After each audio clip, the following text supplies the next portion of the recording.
देख रहे हैं महाभारत के वन पर्व का अध्याय संख्या चैप्टर 106। और आज के बड़े प्रमुख विषय है क्योंकि आज गंगा माँ का अवतरण का हम विषय चर्चा करने वाले हैं। कल हमने जैसा देखा कि जब अगस्त्य मुनि ने पूरे समुद्र के जल को पी करके पचा लिया देवताओं की रक्षा करने के लिए, क्योंकि काल के जो राक्षस थे वो जा करके समुद्र में छिप जाते थे और फिर यज्ञ तपस्वी ऋषि मुनियों के बाधा करते थे। तो फिर जब उनको मार दिया देवताओं ने, उन राक्षसों दैत्यों को, तो फिर जब उन्होंने कहा कि आप है ना फिर से जो समुद्र है उसको पुनः कर दीजिए, तो कहते कि अब वो तो बच गई है ना।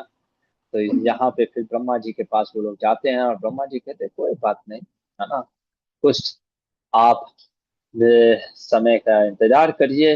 भगीरथ जो हैं वो पुनः समुद्र को जल से भर देंगे। युधिष्ठिर महाराज के में प्रश्न उठा, भगीरथ क्यों करेंगे ये कार्य?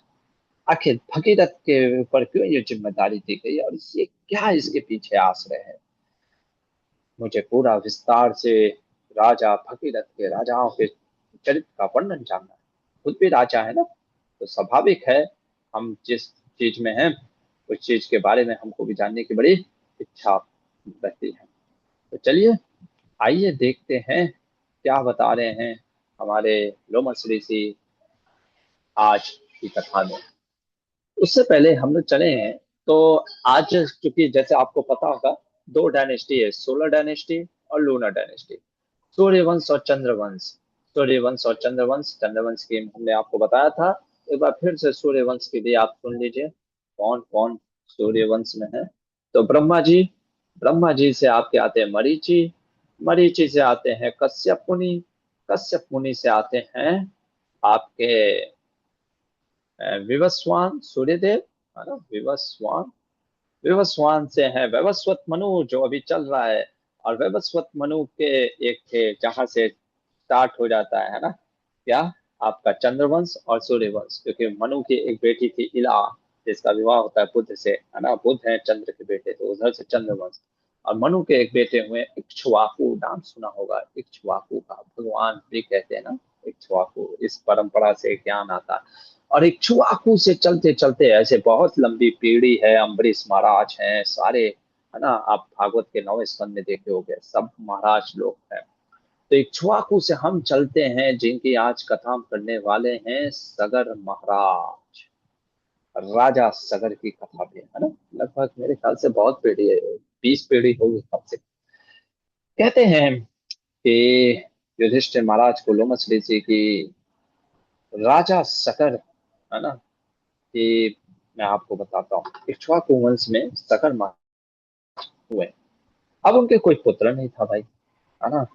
तो पहले के लोग जब पुत्र नहीं होता था तो जाकर के टेस्टी बेबी इत्यादि नहीं करते थे, है ना, या कुछ इस तरीके से नहीं, तपस्या करते। सगर महाराज की दो पत्नियां थी, एक का नाम था वैदर्भी, है ना, और दूसरे का नाम था सैव्य, सैव्य वंश से, है ना, सैव्य दर्भी मतलब विदर्भ देश से। दोनों को अपने रूप का बड़ा अभिमान। खैर, दोनों को लेकर के जो है कैलाश पर्वत जाते हैं राजा सगर, और अपने पुत्र की इच्छा के लिए उन्होंने तपस्या प्राप्त किया। तो भगवान शिव प्रसन्न हुए। भगवान शिव ने कहा बोलो राजा, तुमको क्या चाहिए? आशुतोष है। उन्होंने कहा मुझे ये वरदान चाहिए पुत्र की।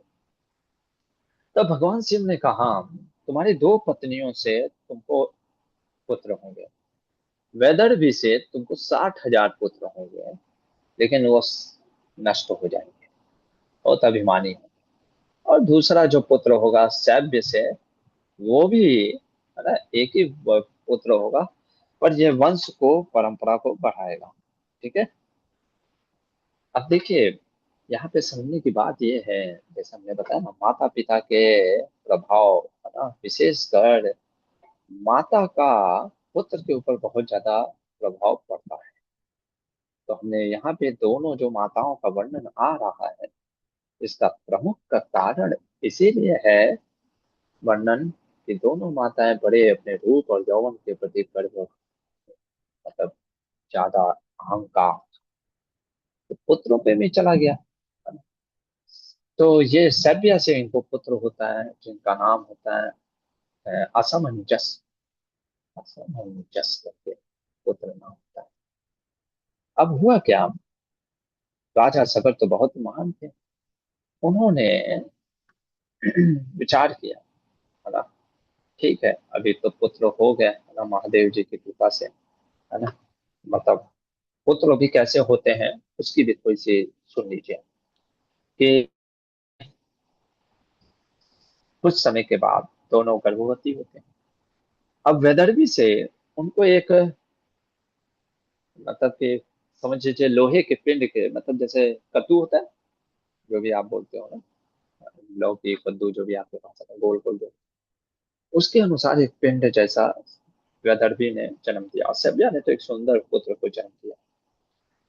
तो वो जब पिंड को देखा, है ना, तो तो राजा ने सोचा उठा के फेंक देते, लेकिन तभी आकाशवाणी होती है कि नहीं, है ना, इसको फेंको नहीं, इसमें एक एक बीज है। देखो यहाँ से टेस्टी बेबी बहुत पहले की बात है ना। तुम एक, जैसे आर्टिफिशियल इंक्यूबेटर होता है ना, आजकल बनाते हैं एम्ब्रियो के लिए, तो वैसे ही राजा को मानो बोलते हैं, है ना, कि आप एक काम करो, एक घड़ा लो, उसमें पूरा घी भरो और पूरे घी को गर्म करके इसमें से एक एक बीज उसमें डालो, है ना। उन्होंने ऐसे ही किया, जो भी है जैसे भी, मतलब कि आर्टिफिशियल तरीके से जो भी करते हैं ना। तो महाभारत का ये उद्देश्य नहीं है आपको कैसे सिखाना, वो सब आप चरक संहिता में देख सकते हैं।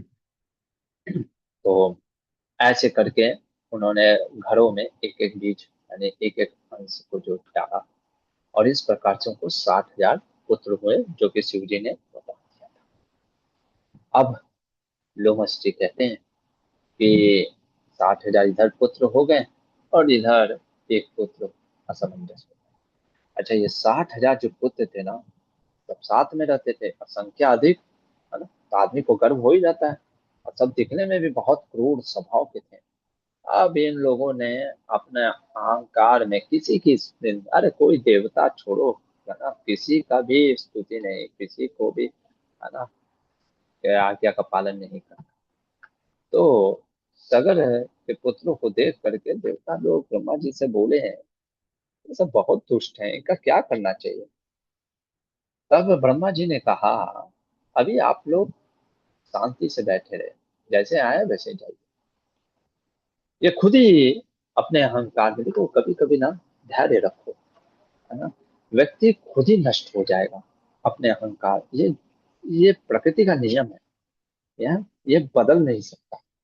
आप अहंकार करोगे, व्यक्ति नष्ट होगा ही, है ना। उन्होंने कहा कि ये खुद ही अपराध करेंगे और नष्ट हो जाएंगे, जैसे डोमस ऋषि ने बताया था, है ना। अब देखो कथाओं के माध्यम से चीजों को कितना सुंदर तरीके से प्रस्तुत कर रहे हैं, है ना।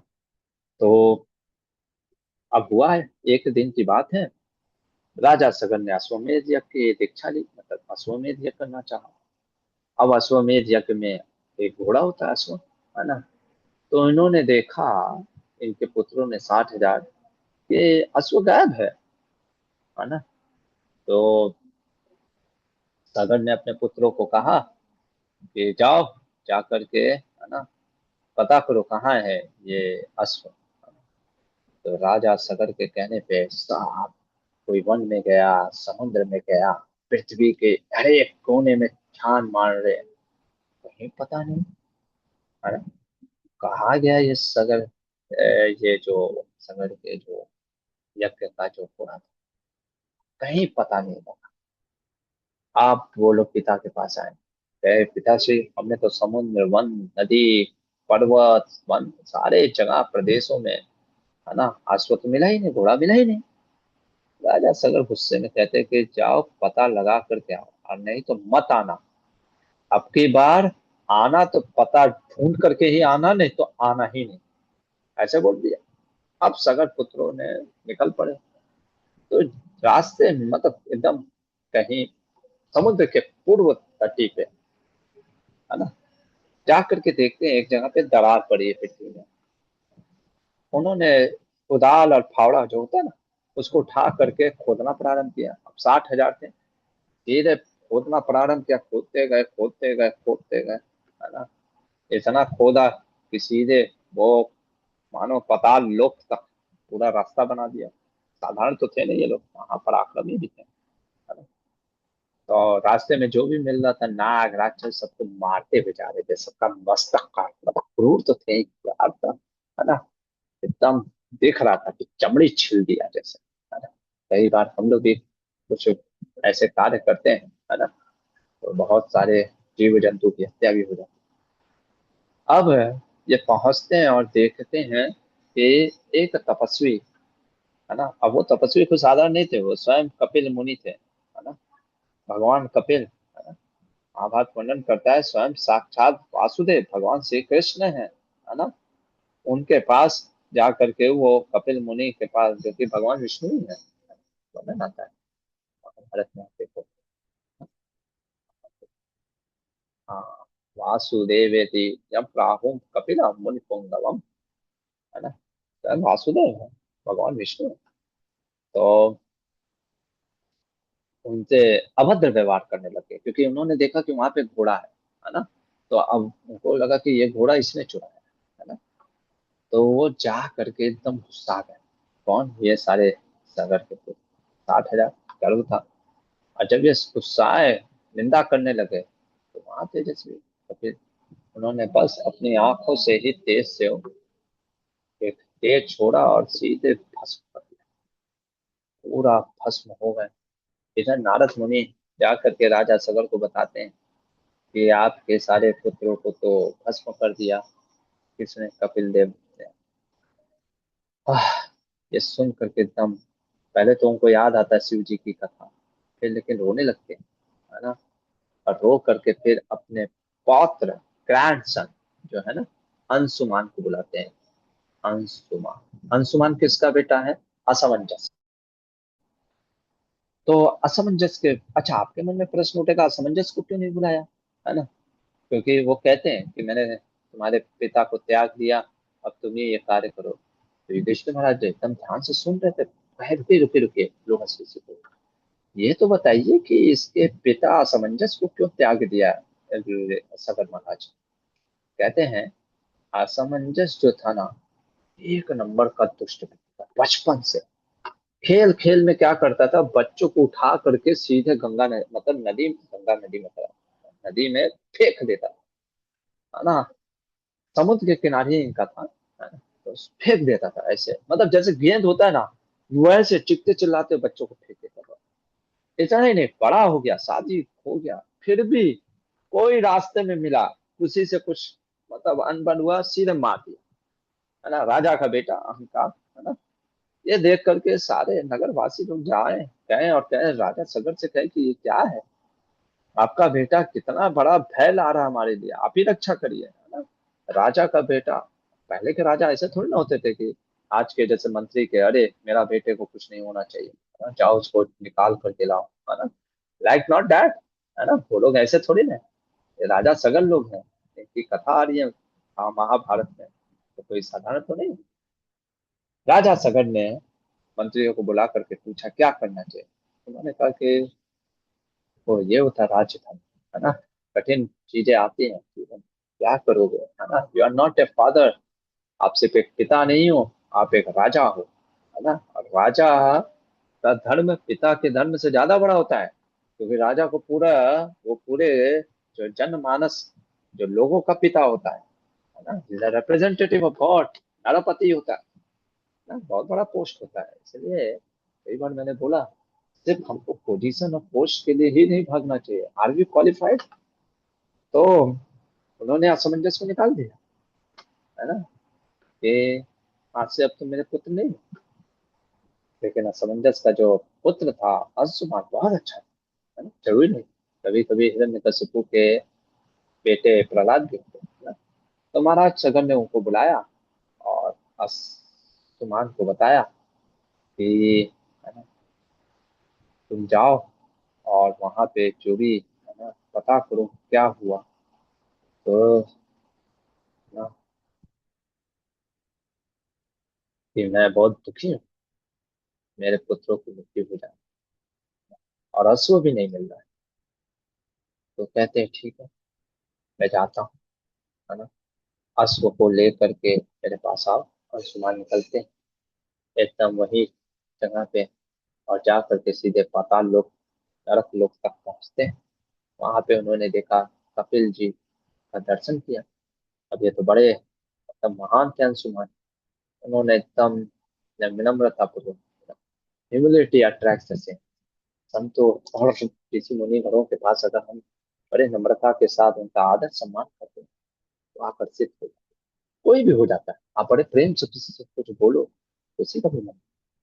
कपिल, भगवान कपिल ने मानो आशीर्वाद दिया, बोलो क्या तुम्हें वर चाहिए। उन्होंने कहा मुझे दो वर चाहिए, है ना। बोलो क्या, तुमको जो मांगोगे वो मैं दूंगा। कहते हैं, है ना।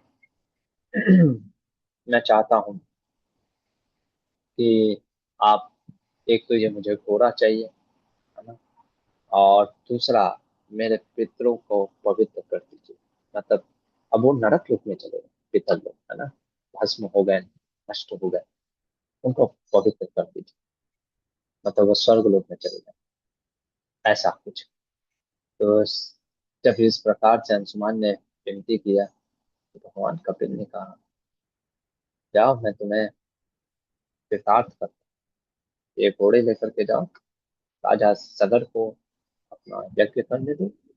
और दूसरा, ये तुम्हारे पितरों का उद्धार हो। कैसे होगा, है ना। तुम शिव जी को प्रसन्न करो, भगवान शंकर को प्रसन्न करोगे। गंगा जो कि स्वर्ग लोक में बहती है, वो जब आएंगे तो इसको तार देंगे तुम्हारे पितरों को। ऐसा कर करके वहां से अंशुमान घोड़े को लेकर के यज्ञ मंडप में आए और उन्होंने सारा समाचार बताया। सगर महाराज ने फिर यज्ञ किया, और यज्ञ करने के बाद, है ना, उन्होंने क्या किया, भगवान शिव की प्रार्थना की। मतलब शिव की और माँ गंगा की प्रार्थना। यहाँ पे एक चीज थोड़ा सा रुक करके समझने वाली बात है। गंगा, नाम गंगा, है ना, एक हमको सेटिस्फेक्शन भी देता है। लोग जाते हैं ना चार धाम, गंगोत्री, यमुनोत्री, गंगा, या गंगा विशेषकर। मैं बहुत ही अपने आप को कौन कृपा मानता हूँ अपने पूर्वजों को भी, कि हमारा जन्म गंगा के तट के किनारे हुआ। अगर आप कभी गंगा को देख रहे हो, है ना, हमेशा फ्लो करती है। हिमालय से निकलते हुए, है ना, सारे कष्टों को पार करते हुए, है ना, हमेशा फ्लो स्विफ्टली अपने डेस्टिनेशन की तरफ बहते रहते हैं। मानो ऐसा प्रतीत होता है कि बस, है ना, अविरल रूप से गंगा बह रही है समुद्र की तरफ। गंगा सिर्फ एक नदी नहीं, वो फ्लो नहीं कर रही है सिर्फ, क्योंकि समुद्र में जाकर के नहीं है। अगर भौतिक दृष्टि से देखा जाए तो बहुत ज्यादा कंट्रीब्यूट कर रही है। साइंस भी मानता है, इवन तो हिस्टोरियन भी मानते हैं। जैसे आर्यन इन्वेंशन ये सब थ्योरी वो लोग देते हैं। सबसे ज्यादा, आप आपने कभी सोचा है भारत देश में ही सबसे ज्यादा पॉपुलेशन क्यों है? क्यों सबसे ज्यादा पॉपुलेशन? आप देखोगे इंडो गैंगेटिक प्लेन, कहते हैं ना, ज्योग्राफी में आपने पढ़ा होगा।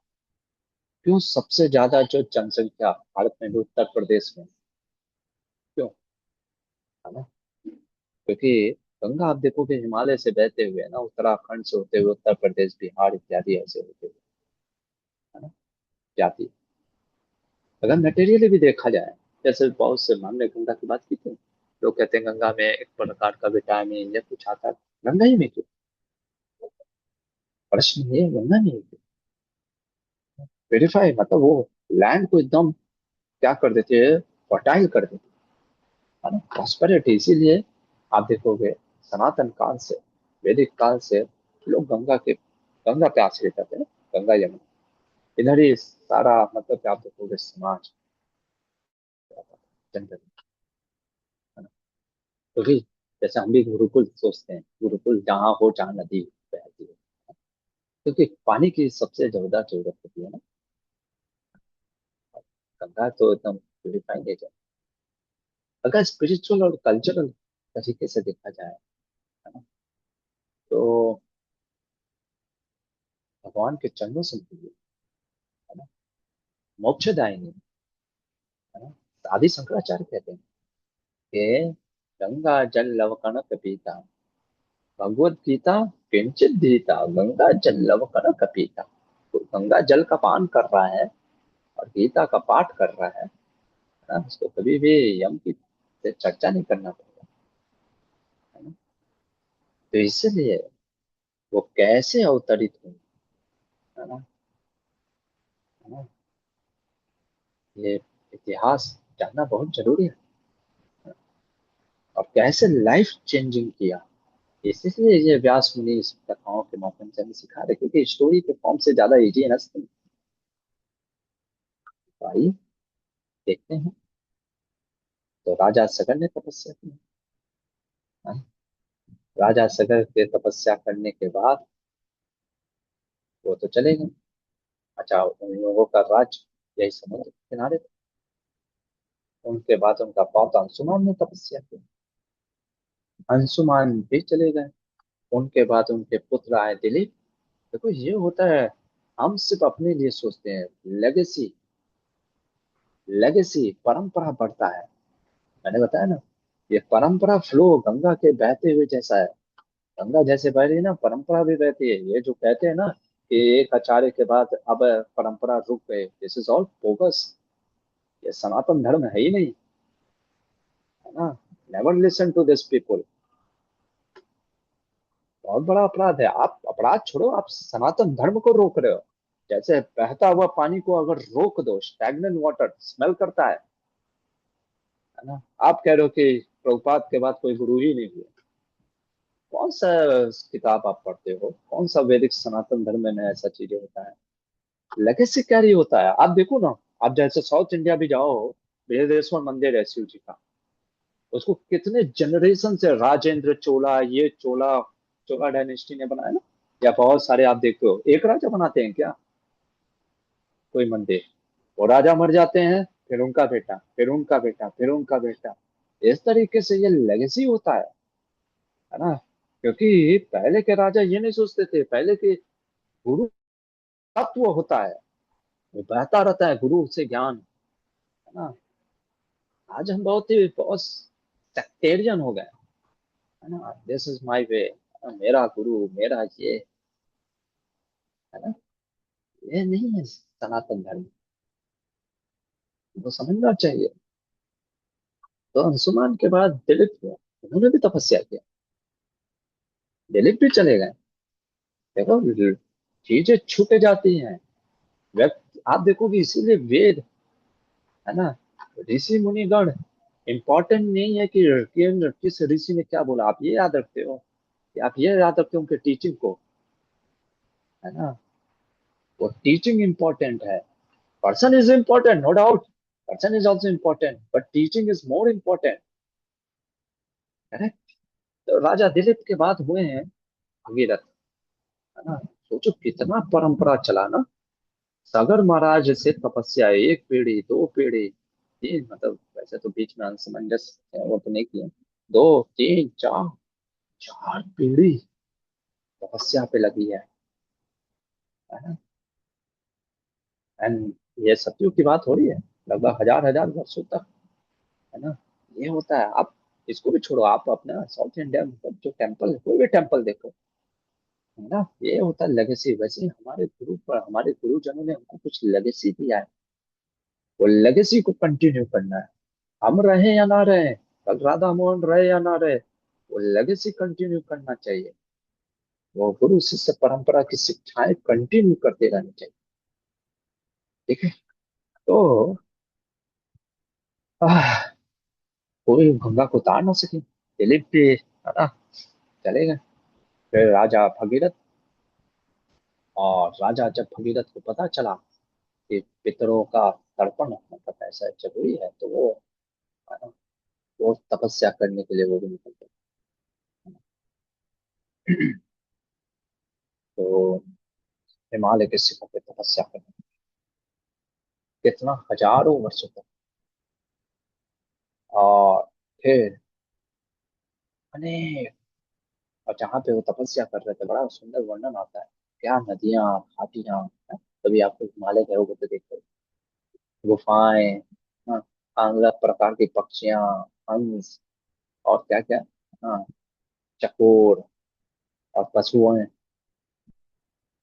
तो सबका उन्होंने भयंकर भयंकर पशुएं देखे। तो वहां पे तपस्या करने लगे, घोर तपस्या, हजारों वर्षों तक। बिना तपस्या तो कुछ नहीं मिलता है।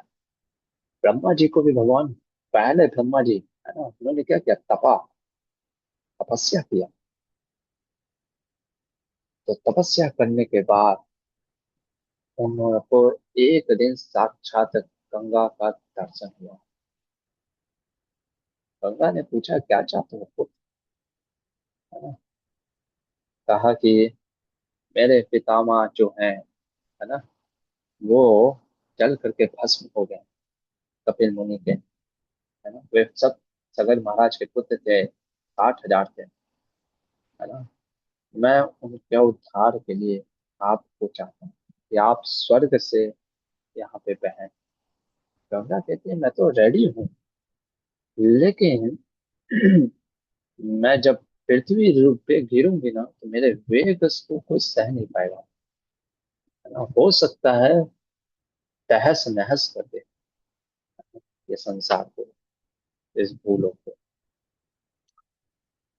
तो आप एक काम करो, आप शिव जी को बोलो, शिव जी की आराधना करो। सोचो, पहले 1000 वर्ष तक गंगा की तपस्या, है ना, अब गंगा मैया कह रहे हैं कि जाके शिव जी नीलकंठ को बोलिए, वो मेरे विवेक को वही धारण कर सकते हैं, और कोई देवताओं में नहीं चाहते। अब गए तपस्या करने, भगवान शिव को संतुष्ट कर, और तपस्या करके जब भगवान शिव को प्रसन्न किया, तब भगवान शिव ने कहा बिल्कुल, है ना, लोक कल्याण के लिए बिल्कुल।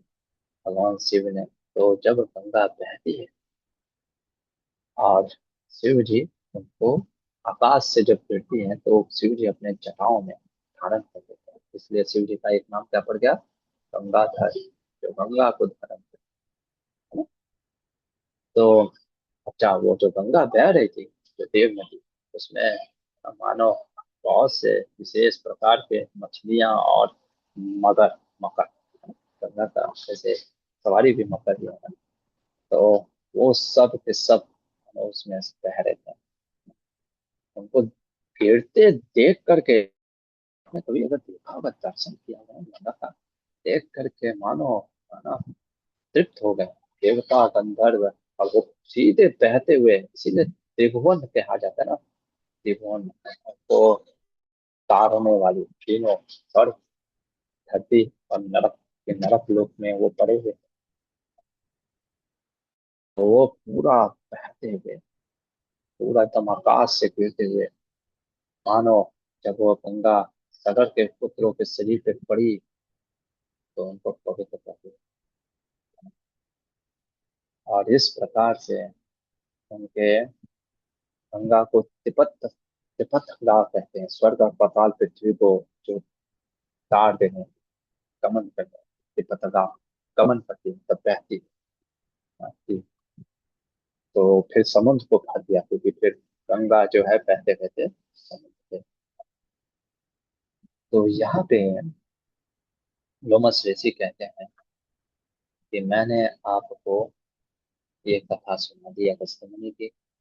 अगस्त्य मुनि के बाद आपने ये पूछा कि फिर ये भगीरथ मुनि ने कैसे ये समुद्र को भरा, वो भी मैंने आपको बताया। अब इसके आगे तो युधिष्ठिर महाराज कहते हैं कि अब वहां से वो लोग आगे बढ़ने लगे। आगे बढ़ते हैं, और बढ़ते बढ़ते उनको फिर से दो नदियां, और नदियों के बीच में उनको एक पर्वत देखा, है ना। उस पर्वत पे कोई मनुष्य चढ़ नहीं सकता था। उस पर्वत के कुछ विशेष चीज था, आश्चर्यजनक रहस्य। उस पर्वत का रहस्य की क्या कथा है, वो अब हम कल देखेंगे, लेकिन एक चीज आज गंगा नदी से हम सीखते हुए जाएंगे। ये सिर्फ कथा नहीं है, ये व्यास मुनि की लेगेसी है, परंपरा है, ज्ञान है। हाँ, आप देखो, भगीरथ महाराज सक्सेसफुल हुए। अपने परिवार को, पितरों को उन्होंने गंगा के नदियों से तार दिया। सिर्फ उनको ही नहीं, कितने, है ना, मिलियंस गंगा सागर मेला या गंगा दशहरा जो होता है गंगा के ऊपर, या कार्तिक पूर्णिमा इत्यादि के दिन हमने देखा, मकर संक्रांति के दिन लाखों लोग गंगा में स्नान करते हैं। जिंदगी भी ऐसे डायनेमिक है ना। हमेशा जिंदगी में क्लैश होता है, स्टैग्नेंसी है मूवमेंट का। स्टैग्न रुका हुआ और बहता हुआ, बहना और रुकना, है ना। जो रुका हुआ है वो सड़ा हुआ है, क्योंकि देखो, जैसे सगर के पुत्र जो मर गए थे, जो जो सीखता नहीं है जिंदगी में, जो फ्लो में नहीं रहता है, वही मृत होता है। राजा भगीरथ ने एक लास्टिंग लेगेसी लेगेसी की, क्योंकि जिंदगी बहते हुए का, हमेशा जैसे गंगा बह रही है, क्योंकि flow represents a progress. Movement मतलब प्रोग्रेस, बहते रहना, बढ़ते रहना। और स्टैग्नेंसी वो रिप्रेजेंट करता है ऑब्स्ट्रक्शन को, वो रिप्रेजेंट करता है डेथ को। हमारे जीवन में भी ऐसे भगीरथ, राजा भगीरथ की जरूरत है, जो हमेशा फ्लो करते हैं, क्योंकि ये कंटिन्यूस साइकिल। इसीलिए चाहे आप माता पिता हो, चाहे गुरुजन हो, या कोई भी लीडर हो, या कोई भी व्यक्ति, हमें ये देखना चाहिए कैसे हमारी ये परंपरा को, जैसे गुरु शिष्य परंपरा, एक टीचर के या भक्त के दृष्टिकोण से बताना, ये परंपरा कैसे बहते रहे, ये ज्ञान की गंगा कैसे बहते रहे। हमने अपने गुरुजनों से सीखा, उन्होंने अपने गुरुजनों से, उन्होंने प्रभुपाद से, प्रभुपाद ने अपने गुरुजन से। इस तरीके से गुरु शिष्य परंपरा में ज्ञान बहते जा रहा है। जिस दिन आपने कहा कि अब बस यही पे परंपरा रुकती है, आपने मानो लाइफ को रोक दिया। फिर वो सगर के पुत्र के समान मृत हो जाएगा वो परंपरा। इसलिए परंपरा, जैसे जीवन बह रही है वैसे ज्ञान बह रहा है, वैसे परंपरा पुरुष से परंपरा चल रहा है। इस चीज को समझना चाहिए। और प्रोग्रेस यही जिंदगी। तो ये गंगा नदी की कथा है, अवतरित होने की। अब आगे क्या है कथा, वो हम कल देखेंगे। हरे कृष्ण। रुकते हैं, किसी को कोई प्रश्न है तो पूछिए, तो बस इस समय तो कुछ पाए। चलिए रुक जाते हैं, कल मिलते हैं इसके आगे, और क्या कथा बताते हैं उस पर्वत के रहस्य में के बारे में। महाभारत ग्रंथ की जय। चला प्रभुपाद की जय।